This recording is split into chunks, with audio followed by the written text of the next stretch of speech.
Elbas FM selalu mengudara untuk Anda.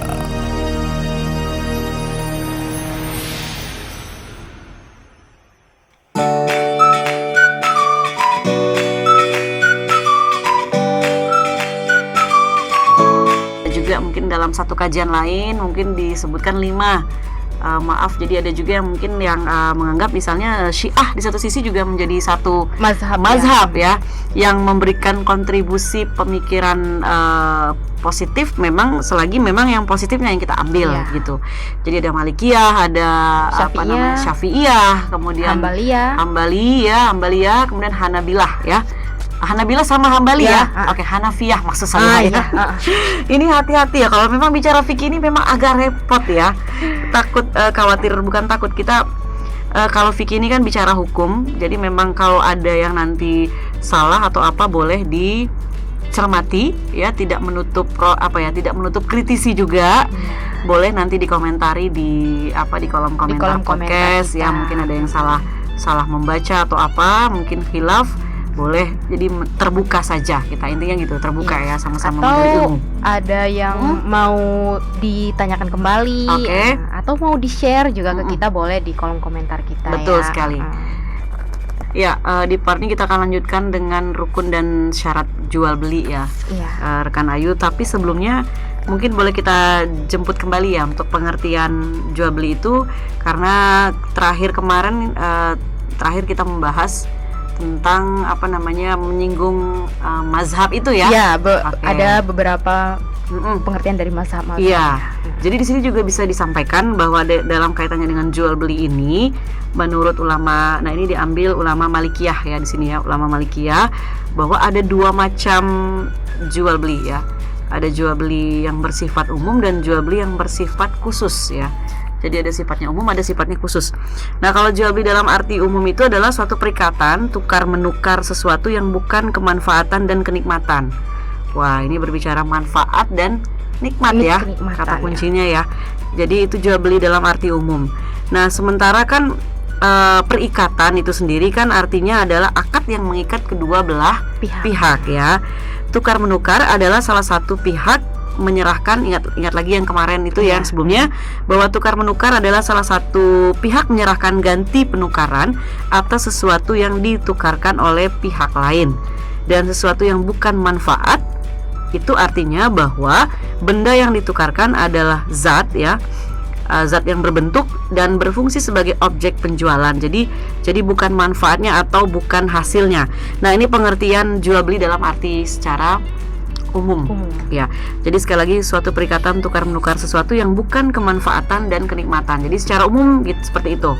Nah, tapi nanti kalau dalam jual beli khusus, dalam arti khusus ya, ini adalah ikatan tukar menukar sesuatu yang ini secara definisinya dulu ya, kita pahami pelan-pelan dulu, karena namanya definisi itu kadang-kadang memahaminya ada yang agak mungkin mahasiswa pokoknya berpikirnya pelan-pelan saja begitu ya. Seperti kata judul lagu tuh pelan-pelan saja ya. Jadi dalam arti khusus itu adalah tukar menukar sesuatu yang bukan kemanfaatan dan bukan pula kelezatan ya, yang mempunyai daya tarik seperti itu ya.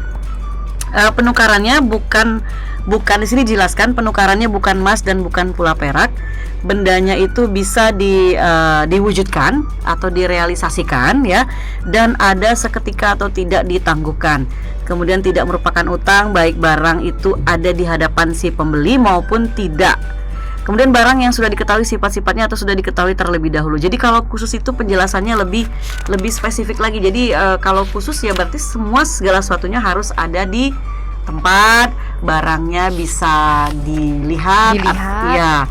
Dan penukarnya itu bukan hanya perak, betul, bukan hanya emas, benar. Bisa diwujudkan. Kalau sekarang uang kali. Nah, jadi kalau khusus itu berarti spesifik ya. Pengertiannya untuk yang berlaku seperti itu. Jadi penukaran yang kemudian yang mempunyai daya tarik gitu. Kemudian bukan emas dan bukan pula perak. Ini kita ambil dari ini dikutip dari Pak Hendy Suhendi, ini beliau ambil dari fikih 4 mazhab ya. Ya. Dan buku ini nih menjadi rujukan ya. Iya, rujukan wajib kalau dulu mahasiswa kuliah ya. Sebelumnya sampai sekarang juga sebenarnya ini harus ini ya. Oke, Al-Jaziri ini ya. Jadi fiqh ala mazahib al-arba'ah ini harus dijadikan rujukan seperti itu karena bahasanya mungkin standar dan bisa dimengerti oleh mahasiswa. Nah, itu ya, jadi ada jual beli khusus dan ada jual beli secara umum. Ya, sama kalau kita ada pengertian khusus dan ada pengertian secara umum. Ini juga berlaku ya. Nah, kemudian baru kita masuk seperti tadi yang rekan Ayu sampaikan, ada istilah rukun dan syarat jual beli. Jadi kalau kita belajar fikih itu ya memang apa ya, kalau bahasa saya itu complicated ya. Ya, tidak lepas dari ada rukun dan syaratnya. Betul. Kemudian nanti syarat-syarat sahnya juga ada ya. Jadi sempurna seperti itu ya. Jadi dia tidak hanya meninggalkan suatu istilah tanpa aturan-aturan main di dalamnya. Kan sebenarnya itu ya bahasa kita itu. Nah, jadi rukun jual beli itu ada 3 ya. Walaupun nanti ada perbedaan pandangan, ada yang mungkin menyatakan cukup 2, tapi di sini secara umum dinyatakan 3. 3 itu adalah akad, ijab qabulnya, ya kan. Kemudian orang-orang yang berakad, jadi itu masuk jatuhnya hitungannya 1 gitu. Orang-orang yang berakad itu berarti penjual dan pembeli. Oke, kemudian 2. Yang ketiga adalah adanya objek akad, ya kan, ma'qud alaih itu ya.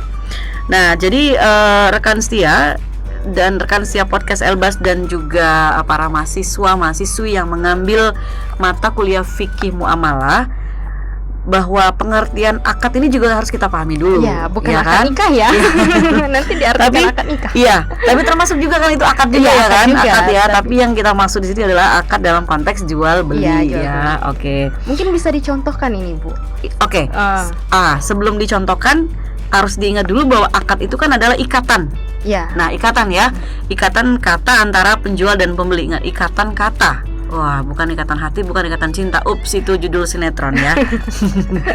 Jadi jual beli belum dikatakan sah ini ya, rekan Ayu, sebelum adanya ijab dan qabul, kayak ya sebelum ada pernyataan serah dan terima gitu ya.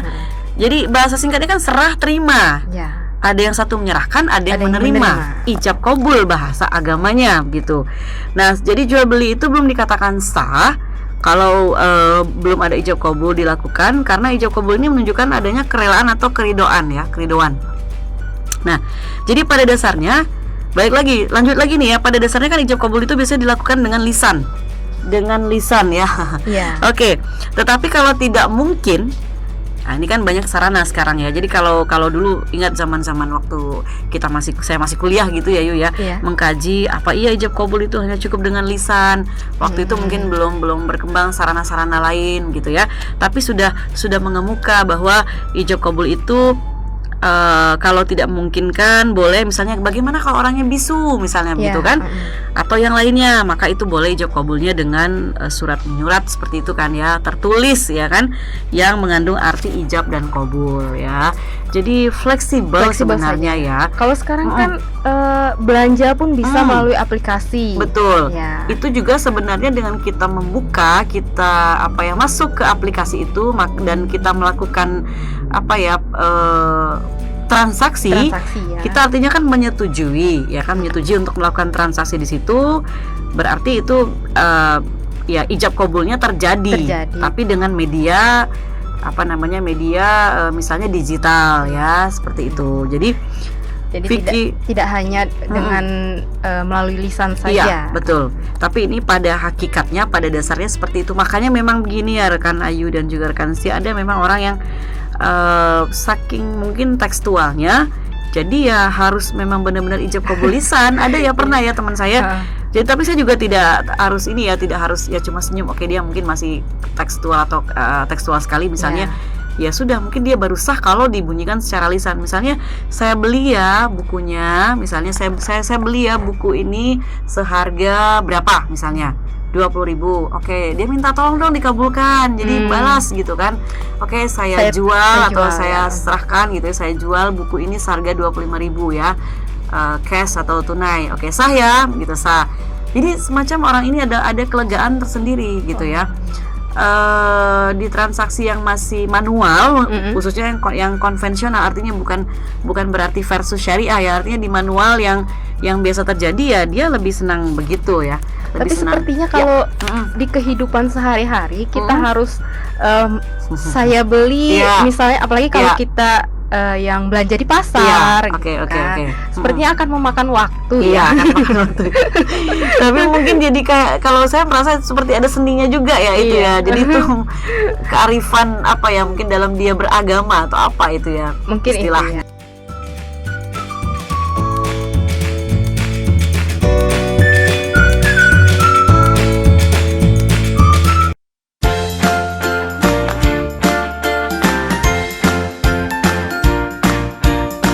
Saja dan kapan saja, pastikan Anda selalu menyimak 97.6 Radio Elbas FM.